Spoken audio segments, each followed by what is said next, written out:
My name is Mike Penrod, and the film you're about to see is a collection of home movies which I shot while I was in the Republic of Vietnam from 1967 to 1968. While there, I was with the 54th Infantry Detachment, attached to the First Air Cav, and then later attached to the 101st Airborne Division.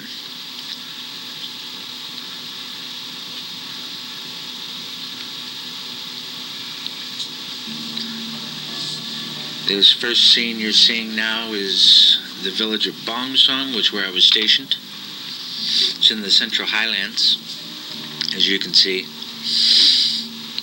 The countryside is mostly rice paddies with mountainous terrain, with small villages or hamlets scattered about. Our particular job was to protect the LZ, the landing zone. What you're seeing right now is a Caribou landing. Caribou was a short-range two-engine airplane that was designed to carry supplies from one LZ to another. The ability of the Caribou to take off and land in an extremely short runway made it perfect for Vietnam, because sometimes we had a very short runway to land on, which is where we're at right here. That happens to be a Chinook helicopter, which was stationed directly above our bunker. This is a Huey gunship. The Huey gunships were used to carry troops into hot zones. They would carry up to usually a squad of men. The person you see standing beside the gunship is Dave. He was my best friend while I was in Vietnam. This is another picture of the Chinook gunship. This one's called Easy Money. It had extremely heavy armament on it. We had two of them stationed right above our bunker. Had 50 caliber machine guns in every window and one in the tail gun. That's 20 millimeter cannons on the front, plus rockets on each side. There were only two of them in the whole country. This one was called Easy Money. The other one was called Birth Control. And their base of operation was on LZ 2 Bits, which is where we were stationed in Bong Song. On the other side of Bong Song was LZ English. They were both operated by the First Air Cav division. From this point, we carried out raids and search and destroy missions. Most of the enemy in the area were strictly VC. Later, VC is Viet Cong, local natives. Later on, the North Vietnamese would send down NVA, which is North Vietnamese Army, which is regular Army troops, down the Ho Chi Minh Trail, over through Pleiku, and over to our area.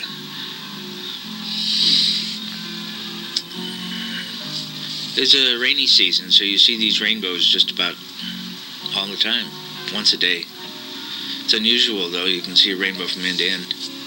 During the day, we went downtown to Bong Song. This happened to be a local laundry bar combination, which is about all there were downtown. There were very little shops. It's carrying dinner. The traveling restaurant. Mostly it's rice. That's what's in the pots. And she goes from one place to another selling it.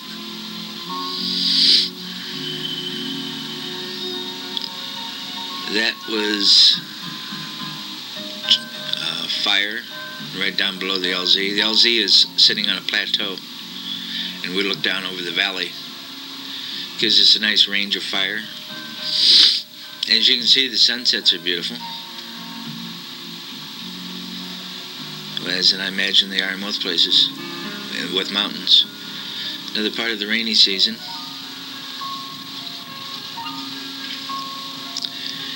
This is what's left of a Huey gunship after it was shot down by VC or NVA.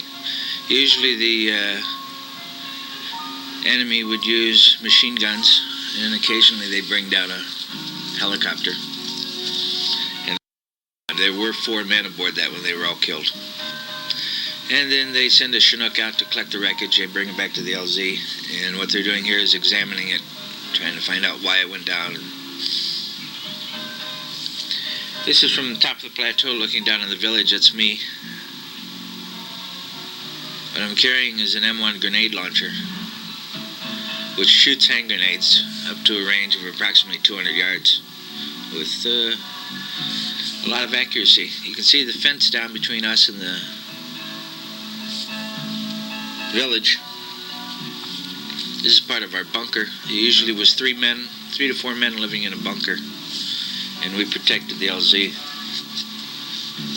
This is John. He was our sergeant. He was in charge of the 4-man crew. Right now he's just playing with a night flare. Something to pass the time during the day. At night we were busy. This is Charlie. He's our dog. Charlie had a bad limp. They said he was wounded in a minefield. This is Easy Money, the Chinook gunship that parked right on our top of our bunker. He had a good view of the nose cannon there and shot 40mm grenades from that. They usually had about a 7-man crew.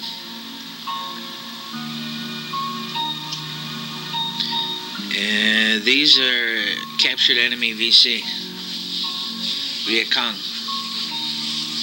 We would go over to POW camp if we needed some work done around our bunker and gather up some VC, and they would do the work for us. This is a brand new Bell helicopter that came into the war just towards the end. Mostly it's in the shape of a teardrop.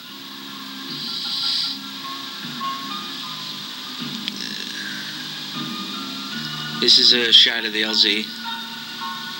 We're still on 2 bits, which is actually south of Bong Song.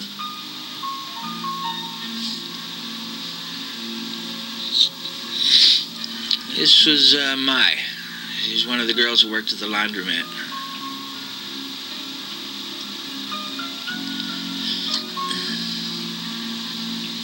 This is right downtown in Bong Song. You can see the primitive thatched huts. This is me.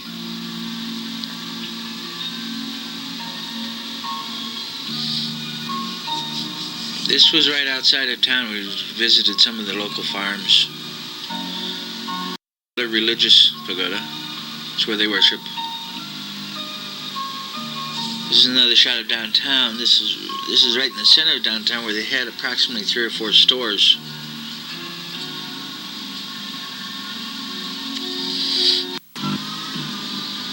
As you can see, they don't have any cars.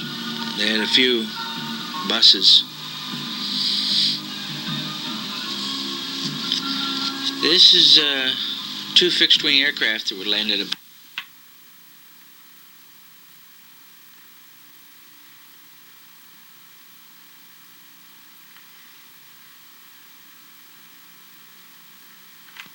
carrying high-level personnel, generals, I would suspect, from the First Air Cav division. This is another Chinook coming down. I'm sorry, it's not a Chinook, that's a Caribou. This is the fixed-wing aircraft that they use to deliver supplies from one LZ to another. It never ceased to amaze me that the amount of space it took to land and take off.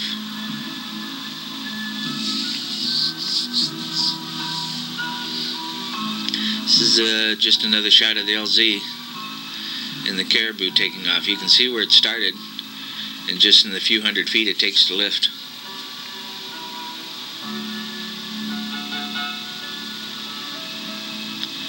It's a very short runway, probably around 1,500 feet.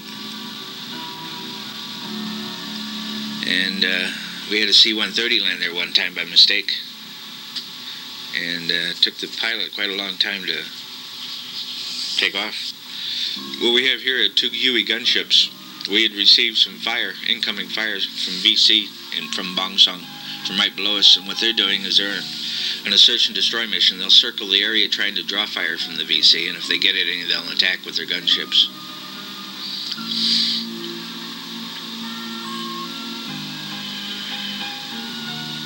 But they are not successful at this time. Nobody's shooting. But we know they're down there. This is Mama-san. She was in charge of the laundry, which is where we would take our clothes, sit down, have something to drink, and just sit and talk all day. Have something to eat. Cokes were 50 cents, which is outrageous at that time. Back home they were 15 cents.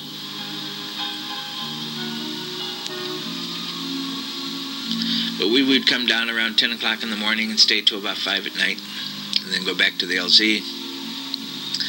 All of our work, which was protecting the LZ at night, as you can see the edge of it, was done at night. That's when most of the fighting was done.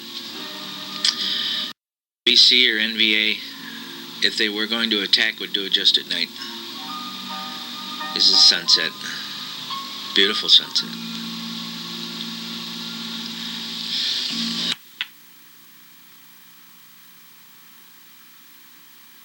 This is a good picture of our bunker, the one we lived in, the one I lived in for 8 months. You see it's built into the side of the hill. What you're seeing now is the edge of the village, halfway down the hill, and halfway down is a landmine field. Here we're on our way to Ankei and the Bob Hope Show. The reason those trucks were lined up is because they'd found some mines that the VC had put in the road and they had to clear the road. Right now we're watching F-14's land. This would be at Ankei at the Bob Hope Show. And we all piled into our Jeep and drove the 80 miles down there to see him. And that's what this is. That is Bob Hope. I don't remember everybody who was on the show. I do remember Bob Hope was on it, and Bob Crosby, Bing Crosby's son. That's him. That's Bob Crosby. And I got, I think, pretty close. I had to hold my camera up to get some of the pictures. That's Raquel Welch. She was doing a song and dance number. And we also had Lena Horne there.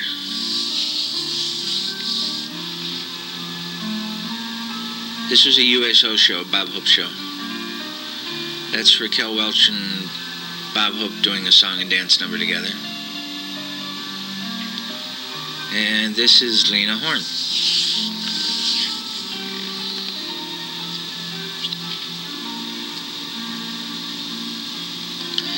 Now we're on LZ English, which was on the north side. That's a tank that was stationed right next to our bunker. Now we're looking out over the rice paddies and the river. Countryside wasn't boring. It was very beautiful. The red sign in the center says mines. We had a minefield completely surrounding the LZ, so that nobody was supposed to come up or be able to get through, but the local kids would walk through the minefield. They had a path through it. And then they'd come up, hop over the fence and come visit us, sell us things, do odd jobs for us. It's another Chinook taking off. That's just a transport Chinook. That's not a gunship. There's the people walking along the path on the other side of the minefield.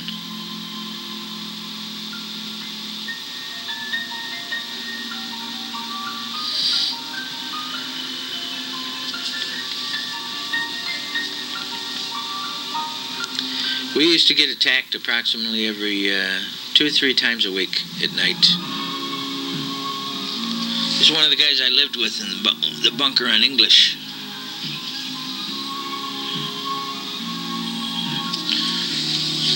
That's our sergeant, the one with his back to us. He was in charge of the whole detachment. There were about 25 of us. That's me. That's Dave. We were going downtown on Tet. This is 1968, Tet. This is the heaviest fighting of the whole war. And we were invited downtown by some of the locals to share dinner with them. Their Tet is like our Christmas. It's their biggest holiday. It's also when the North Vietnamese decided to attack us all out. And downtown was off limits at the time because we knew there was an attack coming, but we had been invited. We decided to go, so naturally we went. As you can see, we took our flak vests and were heavily armed because we didn't know what to expect. And as would have it, we did get attacked while we were down there, Dave and I by ourselves. And the VC chased us all the way back to the LZ. On the way back, we found a convoy going into the LZ, so we hopped on board. This is Dave and I sitting in the back of a truck riding back to the LZ, and we were awfully glad to find him. It's a picture of a pad where they park the Huey gunships at night. And what you're looking at is the night after a suicide attack, where approximately 10 VC broke through. They threw hand grenades in two of the bunkers next to us, killed everybody in them. Threw grenades into the helicopters and blew them up. What you're seeing now is a gunfight at night. The red things you see are tracers out of machine guns. Every fifth round or every fifth bullet is a tracer. It's red, so you can see where you're shooting. And we were being attacked right here by the VC at night, and we were fighting back. This is where I'm going back to An Khê. Every once in a while we go back to our base camp in An Khê for a short time, for a few days rest. And I was going back with a warrant officer. It was on his way home. So I hitched a ride with him. It's approximately 200 miles back to An Khê.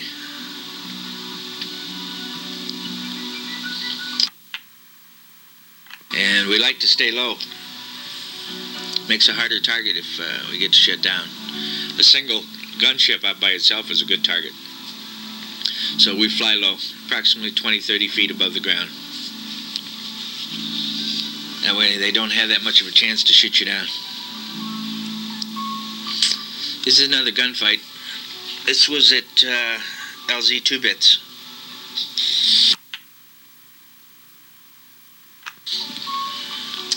This particular one, they attacked us all night long. It started about 12 midnight and lasted until 6 in the morning. We were hit by about 250 NVA, regular Army troops in North Vietnam. And it was a long night. As you can see, we started some fires down in the village. Those are started by our tracer rounds, hitting the thatched huts. This is a new Cobra helicopter that came into the war, right towards, before I was leaving.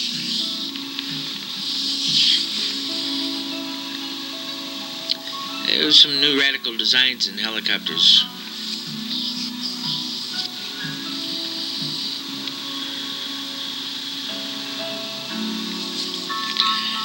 This is an attack by VC. Where they were trying to they came through our minefield and trying to break into our LZ to blow up helicopters. And we caught them. But they ran back into the minefield and we couldn't get them out. So this is the method we used to get them out. They returned fire once in a while.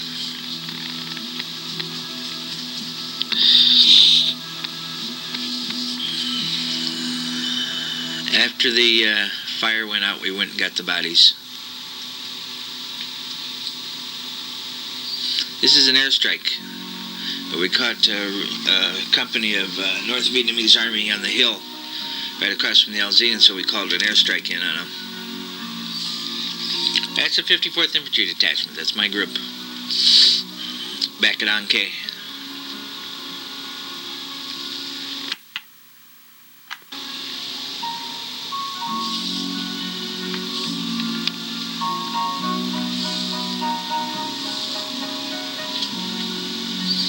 This is our base camp. It's the base camp of the First Air Cav Division.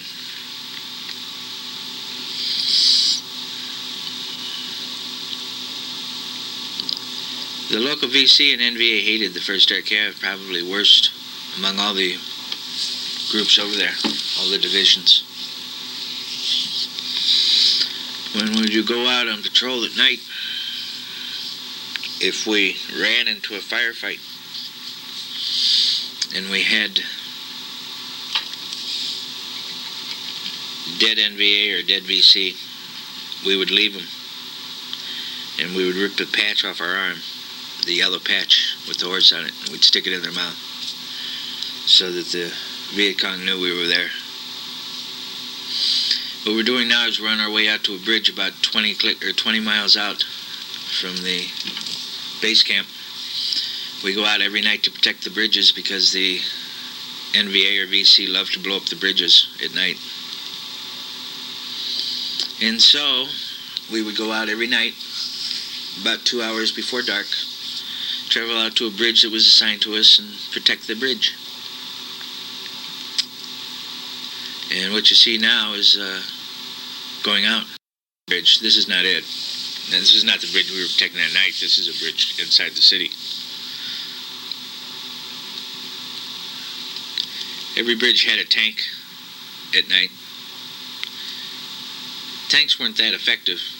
They were just there to dissuade any attack. This is a religious pagoda again.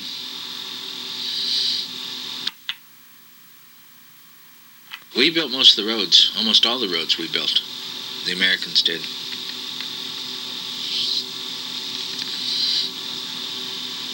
You can see them driving cattle. This was taken through the windshield of a 3/4 ton truck. Now this is our bridge. We had a tank on it. This is me. We're pulling up to drop our supplies and get ready for the evening.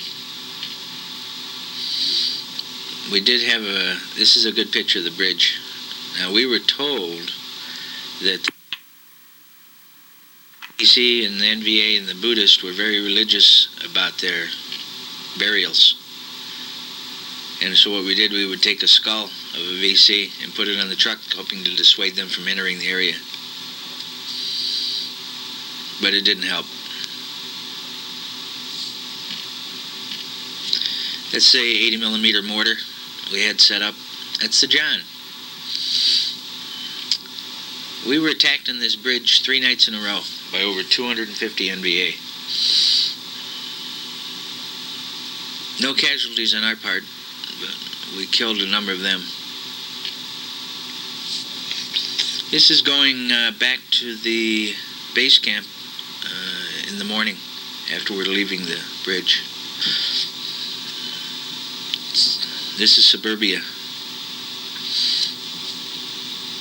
And this would be a local laundry in Ankei. It's me, a couple of the girls who worked at the laundry.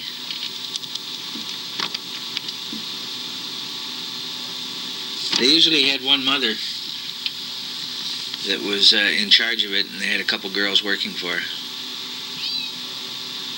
It's on top of the hill right by East Side Ankei. They had built a huge symbol of the First Air Cav and put it up on top of the hill so that all the NVA and VC could see it.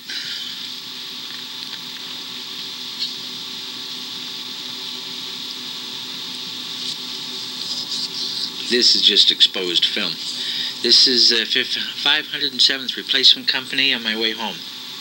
This was approximately April 9th, leaving Vietnam, 1968. Flew northwest home.